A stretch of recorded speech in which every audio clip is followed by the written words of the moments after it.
Greetings, gods and goddesses in training. It is Uncle Makara, all relations. Let's get started today. How to unlock your spiritual gifts, okay? This is a very, very important topic. First of all, understand something. This is not about chanting mantras 108 times or working with one specific deity so that you get all the cities from it.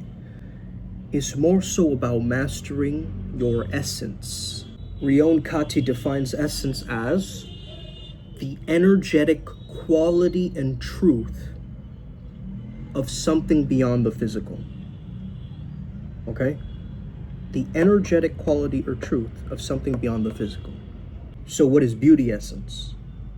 Goes beyond superficial natural beauty, right? G-O-D, generator, operator, director. You see, God's truth isn't about a bunch of cages that are painted gold. And it sure as hell isn't about you bowing down like a peasant. As I've understood it, God is that thing running through your veins, the life force. You know, it's interesting. In Christianity, if you look at the Hebrew of the Holy Spirit, it's ruach, right? Ruach. Ruach means breath. It means spirit. It's the same as prana, right? So how do you have that prana running through you, that deep centeredness? So we don't have anxiety.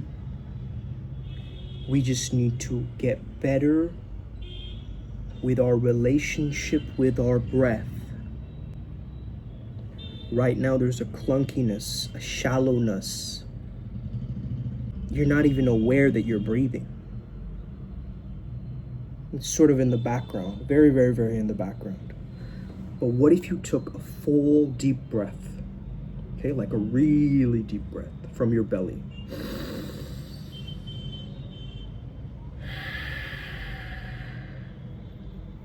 Feel that reset. Feel that reset, because it's really important in order for you to also understand law of assumption, manifestation, things like this. Because if you want to manifest true love, you are going to have to become the beloved. You see?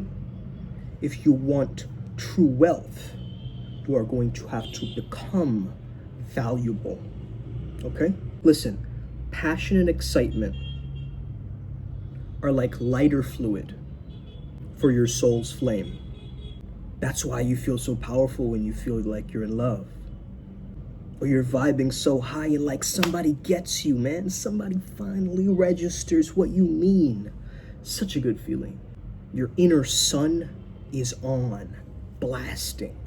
That's your juice, your raw potential, right? Today I headed over to the new gym. Okay, great new gym that opened up. And it's not too far away from the old gym. But I went in there and it was large, man. It was bigger. There were a lot more people. And I immediately felt a resonance being there. Because it's like my muscle memory had kicked in, right? I haven't gone to the gym in a while. Been taking a break, got a few injuries, slowed down, had a lot of work. Been just doing yoga and like stretches and push-ups and stuff. So one thing that I really liked is this theater exercise I did years ago, where they told me to act like who society wants me to be. And then I started to act like my authentic self. And I started to notice the difference between both of those. And that actually gave me a proper understanding of my essence. Not just the social mask that I'm wearing as I'm interacting with others, but the realness, like the authenticity that was hidden within me. Compare the lists. If the truth makes you cringe, that's your real work. The next thing to understand is to slow down the speed of your spirit. Most people are just jumping in the deep end, but it's only when your waters are calm that you can listen to that voice within your head, that silence, that intuition. And the biggest secret sauce for you to unlock your spiritual gifts is, drum rolls, wait for it, playfulness. Playfulness. This is why we believe in freestyle shamanism, improvisational spirituality, being in the moment and accessing the state right from where you're at. Not in the past, not in the future, right from where you're at. Your spirit isn't some old wizard sitting on a throne. It's wild, it's unpredictable, it's free, it says whatever. So loosen the chains a little bit. Give yourself more leeway. Give yourself more compassion, because your spiritual gifts are accessible through your childlike essence. Now, I take my craft very seriously, but I don't take myself seriously. You see, that's the key right there for charisma. You've got to dance with the chaos, but at the same time, you got to let the flow guide you. Just let it guide you, let it move you to the direction of your highest potential. You know, it's interesting, I just got a phone call right now. Someone was asking about clinical psychology and like that field and how I got work, and you know, I'm in my final year. I'm not even a clinical psychologist, right? And I still took the call, still answering back and forth questions. Why? It's just my character, yo. I could have hung up the call, I could have said, yeah, sorry, bye. I still wanted to hear him out. Stop sacrificing the truth for your beliefs. Your spiritual gifts, they will slowly start to unravel once you start getting this direct experience with the divine, gnosis, divine knowledge becoming wisdom. So my plug is the source, the same source that gave Jesus his glow, right? How could he just be a savage shaman like that and just go for it, right? That's that essence. The Pharisees wanted him dead because he was the original outlaw. The savage mystic breaking all of the rules, showing people how they can plug back in to their own God power. And guess what? They hated him for it. So let your breath be like a flood that washes through you. Take deeper breaths throughout your day. Turn on that ruach, right? This is like the God switch, so that you stop focusing so much on your limitations and lack and scarcity. You have attuned to your own divinity, and miracles happen when reality bends to your own divinity. Darkness and ignorance are one. Light and truth are one. You can't find heaven if you keep worshiping hell with your own limiting beliefs, right?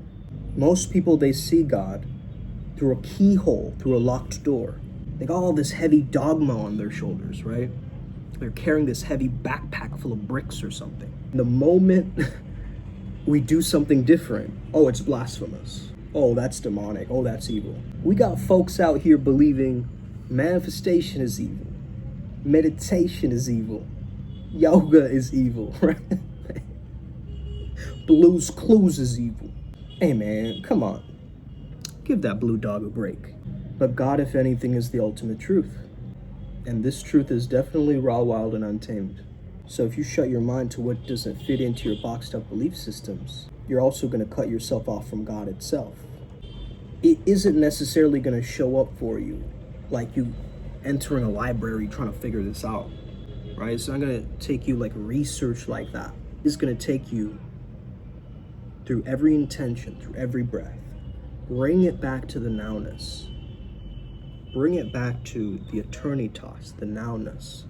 And hey, if not, if you don't want to be the walking paradox, if you don't want to merge with the light and the shadows and figure this thing out, just go to the spiritual Disney World, right? Listen to Abraham Hicks. Listen to Bashar, okay? Oh, they're super positive. It's like, damn, if I want to hop on a cosmic trampoline and feel good about myself, I'm going to listen to somebody who's speaking positivity all the time, right?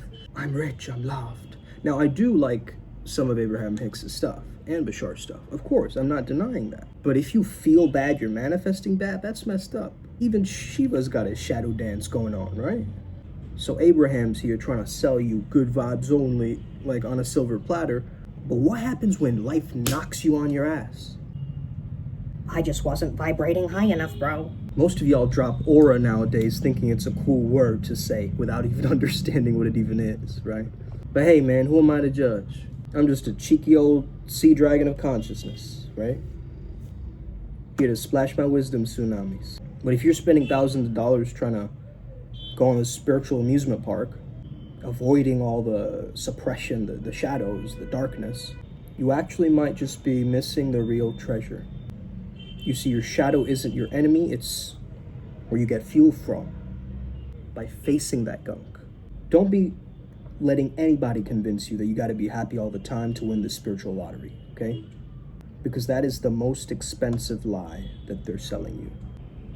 And it ain't even seasoned right, okay? So the best way for you to understand your spiritual gifts is to give it, okay? What is my spiritual gift though, Uncle Makara? You will know when you tap in. When you're in that God mode, that super consciousness, you will know. And you do this through discovery, curiosity, playfulness, like I said. You don't do it through micromanagement, through trying to put it through categorization and boxes and labels and all this structure. But as Nix has said, you can't put a leash around an ocean, right? Sometimes to access your spiritual gifts, you just gotta laugh, man. You gotta laugh at the cosmic joke of this thing. Unlearn the bullshit. Share your gifts. You know what you're magnetized towards. There's certain things. Take away all the conditioning, right? All of the past stuff. Just imagine you were born right this very second, right now.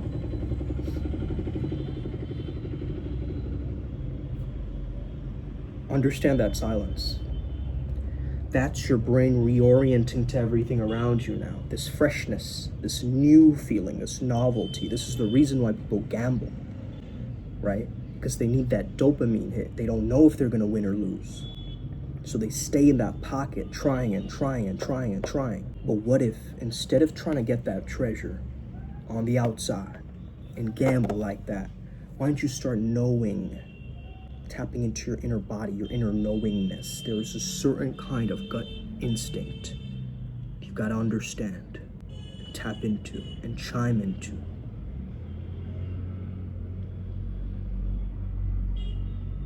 This is the resonance echo chamber. This is the manifestation remote control when heart and mind get into coherence again. But hey, pain and suffering can also amplify your gifts because it puts you into a primordial energy, into a primal energy. You gotta get over these weird like idiosyncrasies of like people-pleasing habits. Enough. My phone ran out of space. The innocence of a child with the wisdom of the ages. Okay? That's the code. And again, playfulness doesn't have to be like, hey guys, you know, like super enthusiastic and like animated in a hyperactivity. Okay? It doesn't have to look like that. Playfulness is just a little tease here and there, a little movement, a little humor, you know, a little lightness, playfulness. And the best way you can learn playfulness is from a woman. The feminine energy is playful, naturally, in its natural state, not in its stressed out 9 to 5, I have to play the role of a boss stage. But can you bring that playfulness out in work? Because you've been going to work for years and you all put your head down in cubicles, not even saying hi to each other, right? But what if you start to get more playful? Start to actually embrace those spiritual gifts, start talking to these people, start to engage with them. You don't know when they might need your support, need your assistance, need that playfulness actually to shift and pivot. Sometimes your guides will speak to you through the people around you, and it will reveal to you your spiritual gifts, okay? There's a lot of people who understand this intellectually, like a scholar would understand spirituality, but not internally. I'm telling you to understand it internally. Calmness, ease, that flow, that relaxation, right? They can move with it. Yes, it's a difficult task, but can I ease into it? Can I relax through it? Can I merge with it, right? This is the key, guys. And it's easier said than done. I can sit here and preach about it, but when shit hits the fan, it's tough to be playful. That's the real dojo. Can you remain in that lightness of being?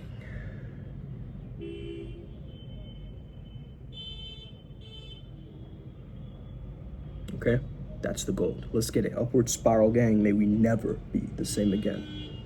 May the flow be with you. Upward spiral.